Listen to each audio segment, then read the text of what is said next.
He's Burning Blood video. My name is Silvokiji, or Silvokiji, and this is the Zone Gaming Go. So this is another part of the series looking at competitive teams, but instead we're doing competitive tips for certain characters in the game.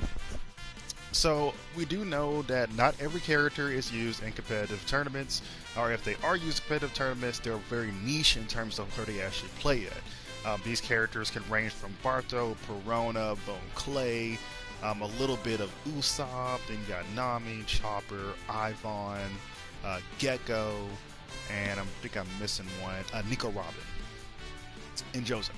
So those characters are not normally used. Those are like kind of like the 1%. That being said, they do have very good capabilities in certain situations. So that's what we're going to be talking about for only certain characters. So in this episode, we're talking about Barto and Nami. We're just going to mix it up right now because I actually don't know how long these are going to be. So, first up is Barto. Barto is a 2,000 point character. He's tricky based and devil fruit.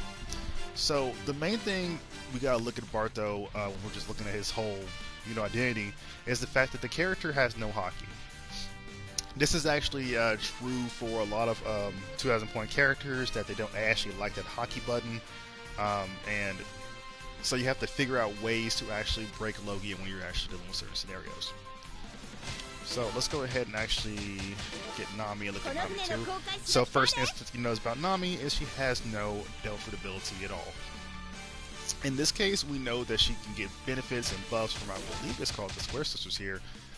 Square Sisters can give you +2 without hockey, and Ben can give you +2 to fruit. These are two support that play a very crucial role for a lot of 2,000 point characters, especially if you're going for a non-devil fruit or non-hockey based team composition in competitive tournament. Now, in competitive tournaments and competitive matches, one of the things you really got to look out for is the meta of what is actually picked. A lot of the characters that's actually picked in competitive matches are Devil Fruit based or hockey based, so using Square Sisters and Ben Bigman actually might do very well for you. Like, you might get benefits just by using those characters, and since they do affect both players, your opponent won't really benefit from that support at all. Okay, so we're going to do both the characters and kind of go through exactly how these characters can play off in terms of being in competitive games. Now, I'm one of those people that believe that every character is vital in terms of, like, fighting, whatever. You just got to figure out where they are. And tricky-based characters are probably the ones that they cover the most of the 2,000 point team, 2,000 point category, and they require just a little bit more extra in order to get things done. If you haven't already, check out the Barto guide, as well as the Nami guide, so you can look at, all their moves in further detail. Okay, so first and foremost, one of the things that makes Barto not really competitive is the fact that he has the Cannibal move, which is basically a taunt that gives him a random buff. There's 6 different buffs he can actually gain from that. Most of the time when you play a fighting game, moves that actually happen at random aren't generally considered reliable, of course, Pokemon, stuff like that. So having that, even though just having that one thing, makes it so he don't really actually want to be used. Now, of course, if he's fighting against certain characters, it will narrow those 6 different random interactions into 3. And, Straw Pirates, Luffy 3K is pretty common, Zoro's pretty common, Ace is pretty common because he technically counts as well. And so you can kind of narrow down that way. But in all cases, you probably won't be using that move in his kit in terms of how you're going to build a strategy. Barto is not a combo-based character, so he's not going to be initiating combos that well. A lot of it, for the reason he's not selected, is because he can't do combos, really. Not do combos, but he can't, start the combos, nor does he have a really good job of finishing them. Now, every character can deal damage. Every character can do a lot of damage. We all know this. Barto's not one of those characters. His primary use is the barrier ability, which is unblockable. I say unblockable meaning that you can't break it with Logi, and in order to get around it, you have to walk around it. It can't be destroyed, anything like that. As long as he's holding it, the move is basically just going to sit there. That's kind of where Barto's strengths actually come into play. He's not a combo-heavy character. He's not an aggressive character. That's one of the main reasons he's not used in competitive games, because a lot of the teams in competitive games are mostly rush-based.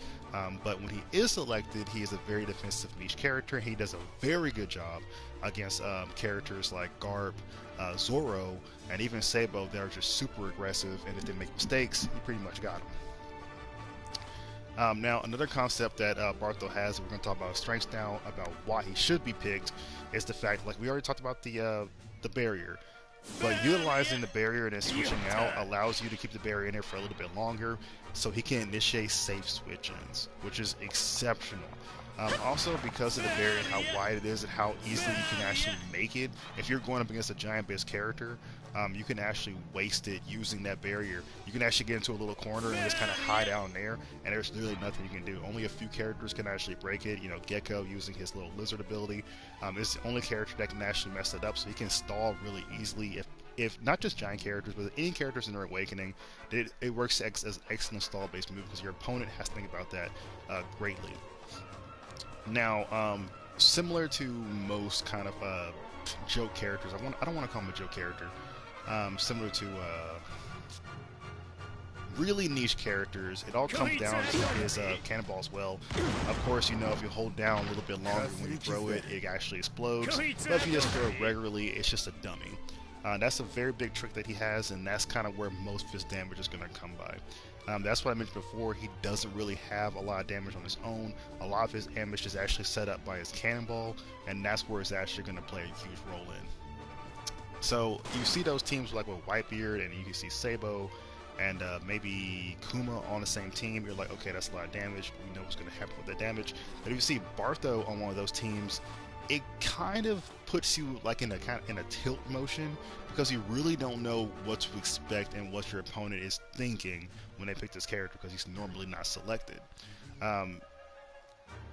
There are characters in this game that excel greatly in just making your opponent wonder and guess the entire time, like Caesar Clown, Perona, Gecko Mariah, and Barto's one of those characters. Okay, so we're moving on to Nami here. Nami has way less usage in competitive games than Barto. I can tell you that I haven't seen Nami in a couple of years in competitive tournament. The only reason I've seen Barto is because I think he was a niche pick in an event, but I've never seen Nami. I haven't seen Nami in such a long time. I'm pretty sure if I backtrack to a few tournaments, I can show her up, but that's really all I'm going to be able to get. So one of the big reasons I don't believe Nami is picked in competitive games is because her damage, unlike Barto, is pretty heavy. What I mean by pretty heavy is that it's heavy, very reliant. So we have these like 5 little thunderclouds here that you can actually charge with your opponent. Of course, they can block these thunderclouds. They are not unblockable. They just kind of sit here for a little bit and will disintegrate after a while. When your opponent actually does get connected with them, they do a stun, and so they do a decent amount of damage when they all connect. So the strength of this move is that it actually sets up Nami for a lot of things, like 100%. It makes her do some nasty chains with a heavy guard break here that she can actually utilize, where she can actually use the thunderclouds, use the heavy guard break, and while the thunderclouds are being coming up, she can do it again. She can also do some nasty things with her her ultimate with her heavy guard break, as well as the what's that move called? As long as with the thunder trap, with the heavy guard break as well, making it for some I say the repeat with the thunderclouds, or the thunder eggs, I mean. Not thunder eggs. Wow. Okay, my bad. Okay, so the weather egg is the thunder. The thunder is actually like the lightning bolt, and the thunder trap is the clouds. It's been so long since I actually utilized her, so it just takes a minute for me to kind of understand. So track that. Her heavy guard break can be comboed with the weather egg pretty easily. You have to combine, of course, the weather trap with the heavy guard break. Wait, no, it's Thunder Trap? Yeah, I'm right. Thunder Trap, heavy guard break, weather egg, and then heavy guard break again. but of course you have to bring out the weather egg way before then. So it's like just something to do. I'm actually going to go ahead and just kind of demonstrate it here. You got the thunder traps. Do that right here. He's going to get hit. Oh, I did too many hits. Okay, as you can see, the lightning keeps on striking basically. So that's what I mean. It just doesn't do some extra unnecessary damage. So yeah, her damage comes from damage over time. Technically, you can consider it being like a little bit of poison in a way, but with lightning or with electricity, and a lot of staggerability. Now, one of the reasons that Disc is canceled out and she's not used, because one of the most overused characters is Shanks. Another one is Whitebeard, and another one was Luffy 3K, all of which have Conqueror's abilities, and Conqueror has the ability to actually decimate projectiles, which all of her little clouds, or thunder traps, are considered. So as soon as she actually makes them, all they gotta do is press one button and it just gets destroyed. So that being said, she gets completely canceled out by those characters. This is basically her, like the clouds, the setup with the thunder egg, the fact that thundercloud rod actually makes them go towards you.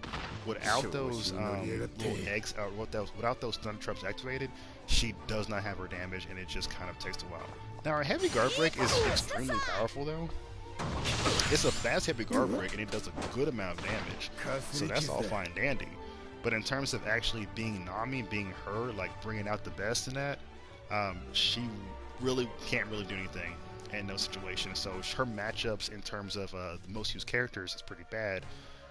So a lot of times in casuals, 'cause I know she's stuck in casuals, she's teamed up with characters that can force a KO from a Conqueror Sake based character and basically carry the game on her own. Now, if she's fighting against another character that's not Conqueror's based, she can do fairly well, especially against slow-moving characters like Kuma, Inu, or even Akiji in certain situations, because the thunderclouds take a lot of that bar away. So, another pro tip for Nami is that when it comes down to not dealing with a Conqueror's based character, set it up. And that's why I love telling people when they talk about playing as Nami, that's the range attack. She has a wonderful range attack in terms of like using it like, you know, in a basic combo. She gives you a lot of space. Even if you are not able to set up against Conqueror-based characters, you're able to actually get that nice flow of attacks, because she's really fast. Look at this speed and how much she actually travels when her attacks. And also she has that beautiful teleport, but also works wonders as well. So don't be afraid to actually go in and actually fight against a Conqueror-based character with her, because she technically also can. And we already talked about, or me and Rohawk talked a long time ago about, despite Conquerors existing and despite her traps being destroyed when they burst, when they actually get the burst, they use a considerable amount, especially when you're fighting them. So when they actually do get a hit off, they most likely aren't going to do the strongest combo possible to damage you, so you're pretty much safe. So that was my pro tip for Nami. A little additional note for Barto, because I don't think I really did a pro tip for him, is that when you're actually playing with Barto in competitive games, make your opponent just keep guessing with a cannonball. That's always just the funnest thing. Sure, it can be destroyed by Conqueror's based abilities, but you know, I mean, they still have to press it, and the barrier is literally one of the most annoying things you can do in this game. One of the funnest things you can do in this game is just occasionally sitting out with Barrier Crush. You know, make your opponent keep guessing, make them scared, throw a cannonball, throw another one, even though the other one hasn't exploded yet, throw a full power one, walk away, and let it blow up. Just make them keep guessing, because it's scary, and trust me, they're not going to want to press that Conqueror's hockey button multiple times just for it to be destroyed. Okay guys, so that's it on the competitive tips for Nami and Barto, and why they're not really used in competitive games. I'd like to see more of it, but why they would be good, because I believe they will mix up the game pretty well, but then again, they're niche characters, so I expect them to be substitutes rather than go-tos. Okay, hope everybody enjoys their night and enjoy playing One Piece Burning Blood.